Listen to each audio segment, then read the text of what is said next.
kuya, sino ba yung jowa ni Sir Benitez? Sa Bini? Sino bang naniling kayo? Ay, hindi ako Ako naman. Saka na pag napap... Ano mga ilusyon na yun? Ano ba? Kasi yung tingin mo parang ako eh. Kamaloy to, hindi. Alam mo, member ka nga ng Bingi. Ha? Tapos, confirm. O ano? Hindi, kasi pinagbabayaran na mo. Na magkasama si Bini Manoy. Si Zil.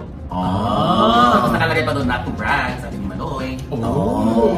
Pero nasuspotted na daw sila ng mga Alam mo, yung iba, parang kino-call out nila yung Bini. Dahil nga sobrang taas ng expectation nila sa Bini. At nakalimutan ng mga tao na tao lang din naman sila. Yeah. Minsan nagkakamali, minsan may mga barkada sila na kinukunan sila ng video, di ba? Tapos napopost. Tapos yung kanilang pagiging tao, nami-misinterpret ng mga netizen. No?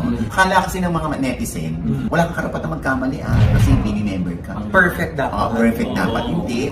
Huwag ganun. Kaya minsan nakakatuwa yung mga comment na tao rin sila. Nagkakamali sila. Na kailangan din nilang makahinga.